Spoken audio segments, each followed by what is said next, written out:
CPR, da ist es. Und gefunden haben wir den ja bald auch bei Nelligan. Also das heißt, wir müssten in die wie heißt das? Jedenfalls in so einer Kammer. Jetzt aber gut. Auf Scotland Yard. Ja. Die Verknüpfung hatten wir ja noch. Da kommst du nur noch. Nee, das passt nicht. Okay.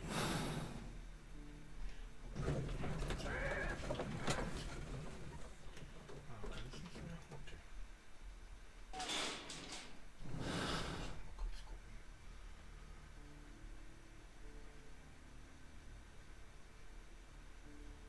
Ja, beweist. Große Kraft.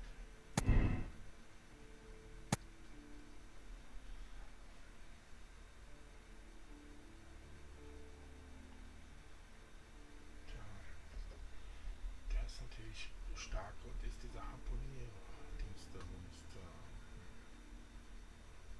auch notwendig an. Aber wir können das ja erstmal so lassen. Mal gucken, was weiß Gott natürlich nochmal.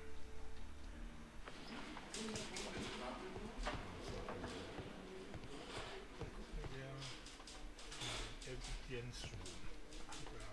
Ich finde es echt nicht mehr so. These are the suspect's belongings. I wonder if these are connected. Da kann man jetzt was vergleichen. No, that's not it. Achso, CPR. Now we have the proof that Nelligan's papers were indeed here. It seems that they have vanished, however. Jetzt haben wir bei B wieder was. Und zwar die fehlende Blechkiste und die Wertpapiere. Jetzt können wir das wieder untersuchen. In der gestohlenen Blechkiste befanden sich kostbare Wertpapiere. Dann hat sich jetzt hier was ergeben. Nelligans Motiv. Möglicherweise wurde John Nelligan dabei ertappt, wie er Wertpapiere stahl. Das wäre ein Motiv für ihn, den schwarzen Peter zu töten.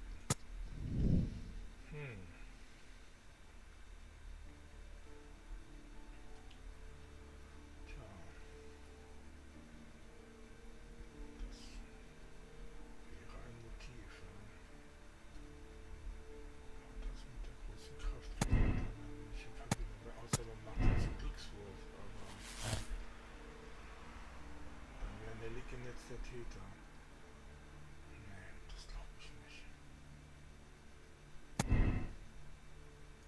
Wenn ich jetzt von der großen Kraft ausgehe, dann müsste ich ja den Hedwig als... Nur dann stimmt hier irgendwas nicht. Das widerspricht sich dann.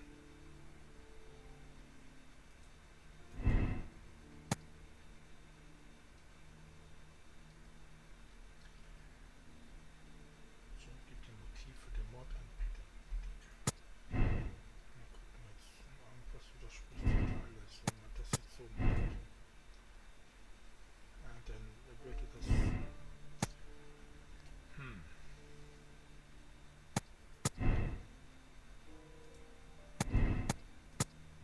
Was ist das denn? Da ist Gärtner, dann widerspricht sich da wieder.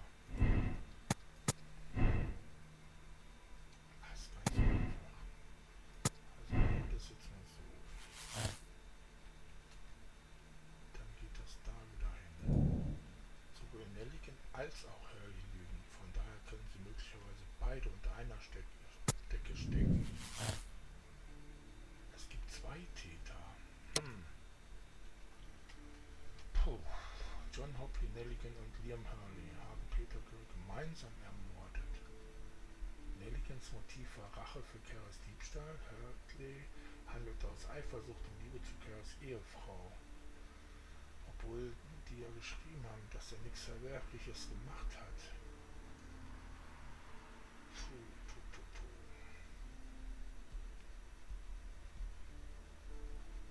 Dafür werden sie vor Gericht keiner Werde.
Das erklärt seine Anwesenheit am Tatort.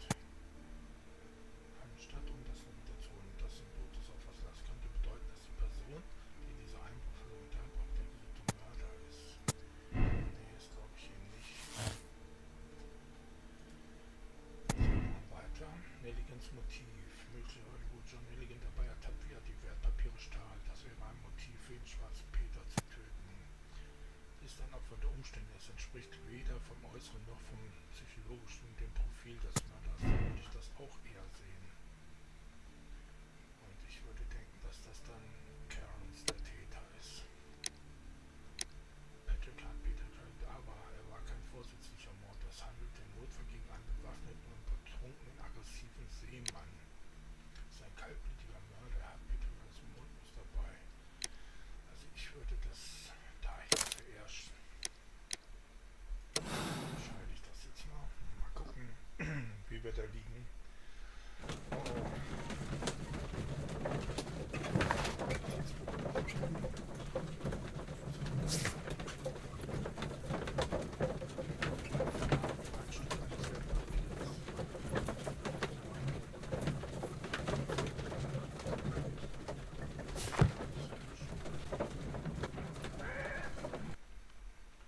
Am nächsten Tag,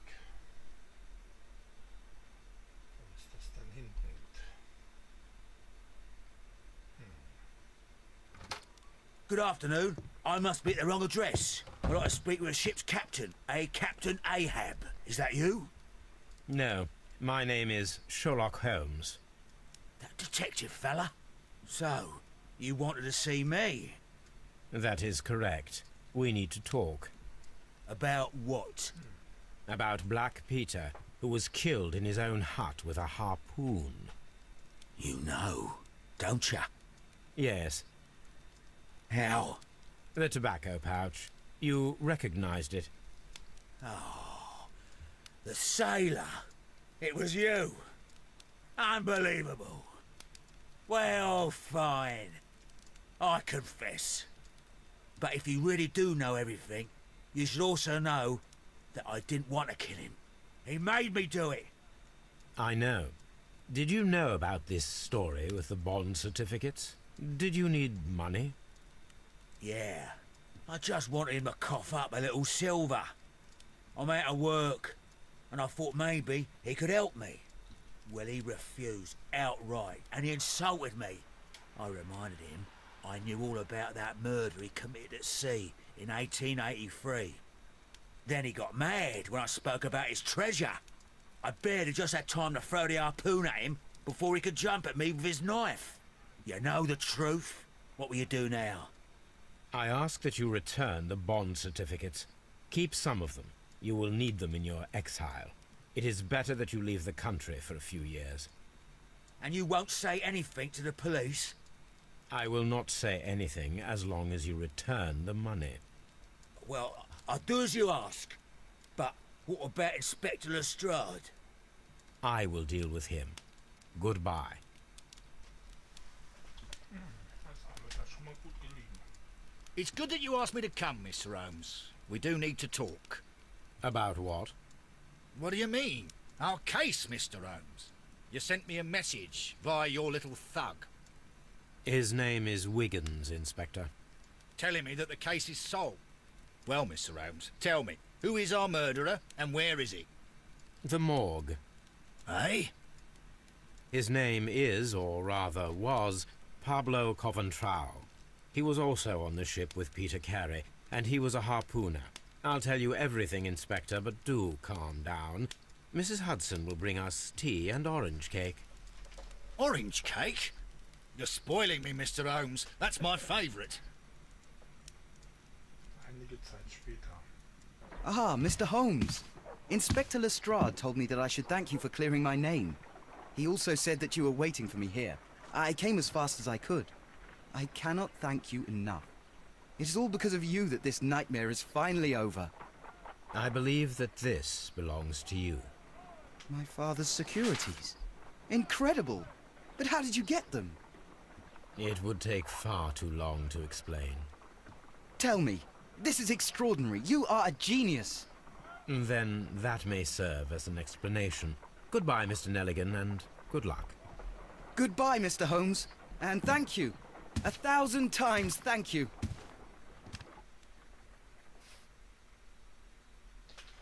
Peter Gray wurde von Patrick Vance ermordet, ein Harpunier, und damit der Einzige, der solch einen genauen und kräftigen Wurf bewerkstelligen konnte. Sein Tabakbeutel wurde in Carrolls Hütte gefunden. Er hat jedoch in Notwehr gegen einen bewaffneten, betrunkenen, aggressiven Seemann gehandelt. Sie haben entschieden, Gnade walten zu lassen. Gefundene Hinweise 16, Schlussfolgerung, Cairns ist der Täter. Entscheidung, Gnade für Cairns. Erhalten, um die Entscheidung zur Überprüfung. Achtung, Spoilergefahr. Anderes Ende, Entscheidung bestätigen. Ich bestätige die Entscheidung. Achtung, Sie sind gerade bei, den Fall abzuschließen. Dabei werden Sie Spielstände für diesen Fall gelöscht. Mit Nein können Sie eine andere moralische Entscheidung fällen. Mit Ja bestätigen Sie Ihre momentane Entscheidung und beginnen ein neues Kapitel. Da sage ich mal Ja. Persönlichkeitseinstufung verständnisvoll. Fallstatistik, Spieler mit derselben Lösung für den Fall, Spieler mit derselben moralischen Entscheidung. Fortfahren. Das Rätsel auf den Gleisen. Dann scheint das jetzt der zweite Fall zu sein. Ja, das wissen wir alle schon.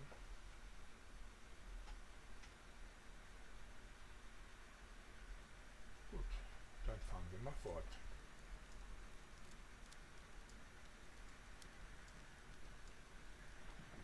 This trip to the countryside will be good for you, Holmes. As your friend and your doctor, I really do recommend that you give yourself a complete change of scene.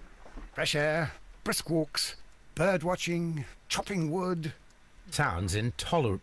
I mean, certainly it sounds delightful. But you haven't yet told me who your friend is, the one we're going to visit. He is a bee lover. A bee lover? Do you mean that he keeps bees? That must be Mrs. Hudson, bringing the warm cloth that I requested. There is someone to see you, Mr. Holmes. I have no time. Send whoever it is away. Yes, Holmes, I really think we ought to leave now.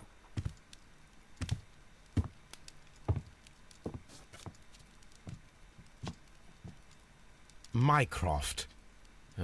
Sherlock. Oh, Mr. Holmes? Perhaps you don't remember me. I'm Dr. Watson. We met at the Diogenes Club a few years ago. I documented our encounter in a short story I gave the title The Greek Interpreter.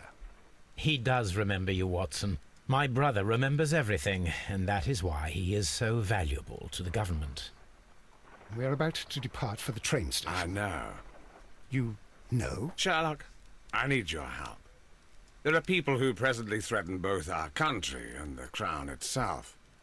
You must help us with those methods of yours. Need? Help? Those are not words I would readily associate with you, Mycroft. I wrote you a letter, but you did not reply.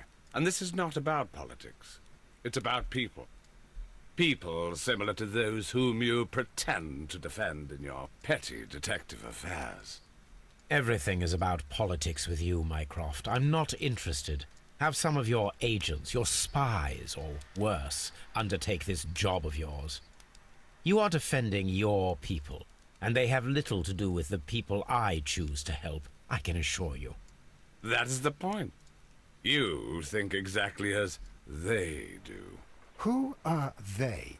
The Merry Men. He is talking about the Merry Men, a band of idealistic terrorists. Sherlock, do please think about it. They are planning something diabolical. Your country needs you.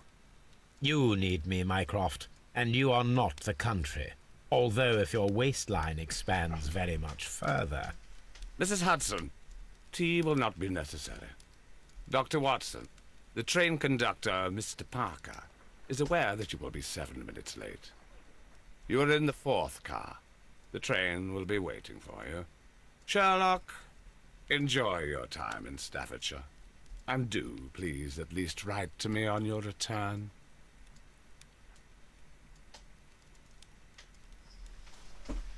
Ja, und hier beginnt dann der zweite Teil. Und den werden wir dann hiermit schließen wir das erstmal und ist auch dann gleichzeitig, wie gesagt, der erste Fall abgeschlossen, der zweite beginnend. So, und wie immer, danke euch fürs Zuschauen und dann bis zum zweiten Fall. Bye bye.